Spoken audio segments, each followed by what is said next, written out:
Okay, so we're going to talk today about what is a herniated disc. A lot of people have this idea that they have slip discs, that discs go in and out of place. But in actuality, when you look at what a herniated disc is, let's look at what a normal is first. If we look at this section right here, a normal disc is very much like a jelly donut. Okay? It even has its cartilage, and it has a jelly nucleus center. It even has rings. There are rings very much like the old LP records, the vinyl records, so that we used to listen to music on. So these annular rings of cartilage are what contain a nucleus jelly center, and that is like a ball bearing so that the vertebrae can pivot on top of each other and have proper range of motion.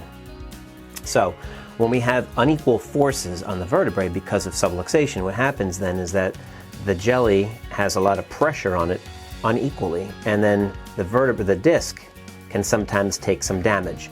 The annular rings, they begin to get cracked, and they call it microtrauma. And it could come from physical trauma, car accident. It could be a minor accident where somebody says, oh, it wasn't too bad, I feel fine. But they have microtrauma that happens, and then over time, eventually what will happen is you'll get to this stage where not only are the bones deteriorating, but the disc itself, you can see the jelly has leaked through the cracks, and now it's pushing out on the back of the disc. So it can either push out the back, affecting the spinal cord, or even push out the side here, affecting the nerve. And if you ever heard of anybody who has a microdiscectomy surgery, what the surgeon will do is they'll come in and they'll just chop this piece of disc off, or they'll cut that piece of disc so that it takes the pressure off the nerve. What happens though is that then you're missing that material and you never get it back.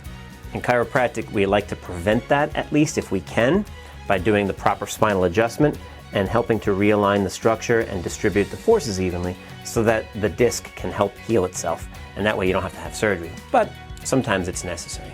When we get to this part right here, this is where people who have a herniated disc, they let it go too long, and then they'll say, oh my gosh, you know what?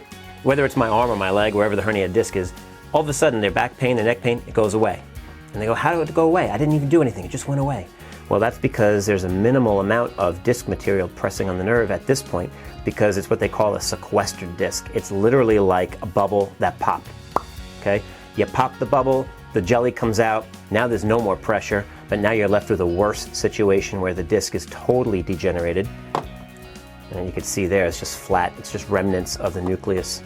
And then when you're totally degenerated, if that doesn't get corrected, which it's really hard to correct, but if it's not managed, then it could turn into a phase 4, which isn't even on this, because a phase 4 is total fusion, and that's not even a chiropractic issue at that point. But here are your stages of herniated disc.